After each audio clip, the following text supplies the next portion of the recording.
নমস্কার বন্ধুরা, শুভ সকাল। কেমন আছেন সবাই? বংমহুয়ার নতুন একটা মিনি ব্লগে আপনাদের সবাইকে স্বাগত জানাই। আজকের ভিডিওটা সম্পূর্ণ অন্যরকম। আজকের ভিডিওটা রান্না বান্না, বাড়ির কাজ বা ছেলেকে নিয়ে নয়। আজকের দিনটি শুধুই নিজেকে নিয়ে। সারাদিন বাড়ির কাজ করতে করতে নিজেকে নিয়ে ভাবার যেন সময়ই পায় না। মেয়েদের জীবনটা বড় বিচিত্র, তাই না? বিয়ের আগে একরকম, বিয়ের পর আরেক রকম। বিয়ের পর ছেলে, সংসার, রান্না বান্না এসব নিয়ে এতটাই ব্যস্ত হয়ে পড়ি যে নিজেকে নিয়ে ভাববার সময়ই পাই না।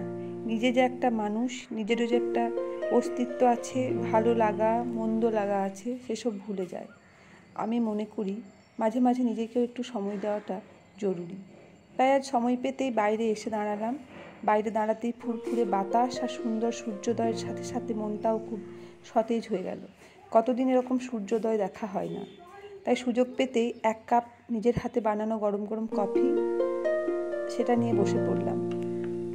কিছু সময় কফি হতে পারে মন ভালো করার সবচেয়ে বড় ওষুধ।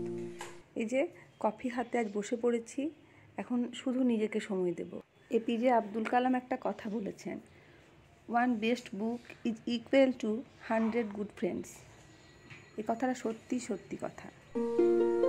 পরের অংশটুকু আমি বললাম না, কারণ সত্যি সত্যি একটা ভালো বন্ধু একটা পুরো লাইব্রেরির সমান তো আছেই আমার পুচকু সোনাটা। যাই হোক বন্ধুরা, আজকের মতো এইটুকুই। ভালো থাকবেন, সুস্থ থাকবেন। দেখা হচ্ছে পরবর্তী একটা ব্লগে। ভিডিওটি ভালো লাগলে অবশ্যই একটা লাইক করে দেবেন।